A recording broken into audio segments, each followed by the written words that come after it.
ಒಂದು ವ್ಯವಸ್ಥಿತವಾಗಿ ಹೋಗ್ತಾ ಇದ್ದಾರೆ. ಪ್ಲಸ್ ಇಲ್ಲಿ ಮುಂದೆ ಆಶೀರ್ವಾದ ಸರ್ಕಲ್ ಹೋಗ್ಬಿಟ್ಟು ಮತ್ತೆ ಮೇಹಾಲ್ ಹೋಗಿ ಮೇಹಾಲಿಂದ ಮತ್ತೆ ಈ ಕಡೆಗೆ ಅನಿಲ್ ಕುಂಬ್ಳೆ ಜಂಕ್ಷನ್ಗೆ ಬಂದು ಮತ್ತೆ ಕಾವೇರಿ ಎಂಪೋರಿಂಗ್ ಈ ಥರ ಸರ್ಕ್ಯುಲರಾಗಿ ಹೋಗ್ತಾರೆ. ಅಷ್ಟೇ ಜನ ಇದ್ದಾರೆ, ಬಟ್ ನೋಡೋದಕ್ಕೆ ನಮಗೆ ಜನ ಕಾಣಿಸ್ತಾ ಇಲ್ಲ ಅಂತ ಇರೋದು. ಬಟ್ ನಮ್ಮ ಪ್ರಕಾರ, ನಮ್ಮ ಅಂದಾಜು ಪ್ರಕಾರ, ನಮ್ಮ ಕ್ಯಾಮ್ರಾಸ್ ಎಲ್ಲ ನೋಡಿದರೆ ಜನರೆಲ್ಲ ಡಿಸ್ಟ್ರಿಬ್ಯೂಟೆಡ್ ಆಗಿದ್ದಾರೆ, ಜನ ಅಷ್ಟೇ ಜನ ಇದೆ. ಸರ್, ನೀವು ಹೇಳಿದಾಗ MG ರೋಡ್ ಆಗಿರ್ಬೋದು, ಕೋರ್ಮಂಗ್ಲ ಆಗಿರ್ಬೋದು, ಎಲ್ಲೆಡೆ ಕೂಡ ಆಯುಕ್ತರು, ಪೊಲೀಸ್ ಆಯುಕ್ತರುಗಳನ್ನ ಹಾಕಿರೋದು. ಬಟ್ ಮೇನ್ ಆಗಿ ಬ್ರಿಗೇಡ್ MG ರೋಡ್ಗಳಲ್ಲಿ ಪಬ್ಗಳ ಸಂಖ್ಯೆ ಜಾಸ್ತಿ ಇದೆ. ಎಷ್ಟು ಪೊಲೀಸ್ ಆಯುಕ್ತರನ್ನ ಹಾಕಿರುವಂಥದ್ದು? ನೋಡಿ, 3 ಏರಿಯಾಗೆ 3 ಜಂಟಿ ಆಯುಕ್ತರನ್ನು ನೇಮಿಸಿದ್ದಾರೆ. ಇಲ್ಲಿ ಜಾಯಿಂಟ್ CP ವೆಸ್ಟ್ ಇದ್ದಾರೆ, ಮತ್ತು ಇಂದಿರಾನಗರದಲ್ಲಿ ಜಾಯಿಂಟ್ CP ಅಡ್ಮಿನ್ ಇದ್ದಾರೆ, ಆಮೇಲೆ ಕೋರ್ಮಂಗ್ಲದಲ್ಲಿ ಜಾಯಿಂಟ್ CP ಕ್ರೈಮ್ ಇದ್ದಾರೆ.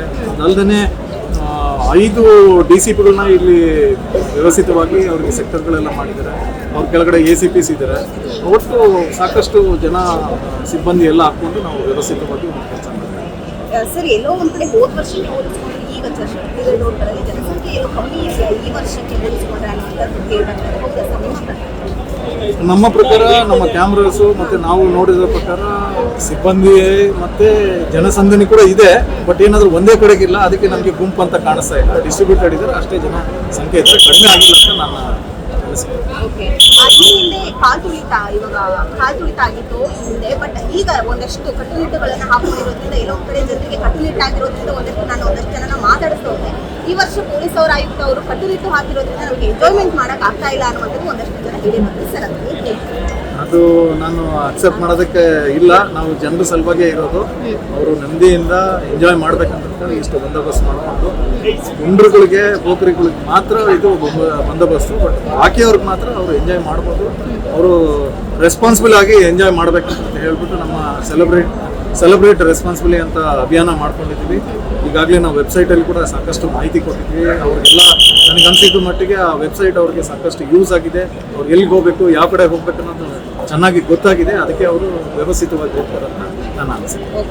ಸರ್, CCTV ಅಳವಡಿಕೆ ಕೂಡ 300ಕ್ಕಿಂತ ಹೆಚ್ಚು CCTV ಅಳವಡಿಕೆ ಮಾಡಿರುವಂಥದ್ದು ಅನುಚಸ್ಥಿತಿಯಾಗಿ ವರ್ತಿಸಿದ್ದಾರೆ. ಆ ರೀತಿ ಯಾವುದಾದ್ರು ಕಂಡು ಬಂತ ಸರ್?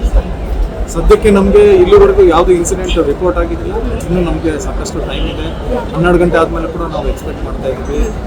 ಜನರು ವಿಶ್ ಮಾಡೋದಕ್ಕೆ 12 ಗಂಟೆ ಆದಮೇಲೆ ಎಲ್ಲ ರೋಡಿಗೆ ಹಿಡಿಯೋ ಸಾಧ್ಯತೆ ಇದೆ ಅಂತ ಹೇಳಿ. ಸೊ ನಮ್ಮದು ಭದ್ರತೆ ಅದೇ ಥರ ಕಂಟಿನ್ಯೂ ಆಗಬೇಕು ಕೆಲಸ ಮಾಡ್ತೀವಿ. ಎಷ್ಟು ಗಂಟೆಗೆ ಕ್ಲೋಸ್ ಮಾಡುವಂಥ ನಾವು ಈ ಜನ ಸಿಬ್ಬಂದಿ ನೋಡ್ಕೊಂಡ್ಬಿಟ್ಟು ನಾವು ಆ ಟೈಮ್ ಹೀಗೆ ಡಿಸೈಡ್ ಮಾಡೋಕ್ಕಾಗಲ್ಲ. ಈಗ ಜನ ಮತ್ತೆ ಹೆಚ್ಚು ಆಗ್ಬೋದು, ಕಡಿಮೆ ಆಗ್ಬೋದು. ನೋಡ್ಕೊಂಡ್ಬಿಟ್ಟು ಬಹುಶಃ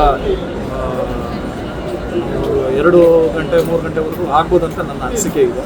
ಬಟ್ ಇದೇ ಥರ ಜನಸಂದಣಿ ಇದ್ದರೆ ಬಹುಶಃ ಬೇಗ ಆಗ್ಬೋದು. ಬಟ್ ಇನ್ನೂ ಜಾಸ್ತಿ ಐತಂದರೆ ಬೆಳಗಿನ ಜಾಗವರೆಗೂ ಕೂಡ ಆಗ್ಬೋದು.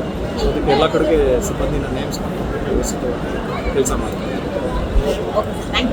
ಎಸ್, ನೋಡಿದ್ರಲ್ಲ, ಇದಿಷ್ಟು ಹಾಸಿಂ ಸರ್ ಅವರ ಮಾತಾಗಿದ್ದು. ಕ್ಯಾಮರಾ ಪರ್ಸನ್ ಮಹೇಶ್ ಜೊತೆ ಐಶ್ವರ್ಯ ಕೂಡ.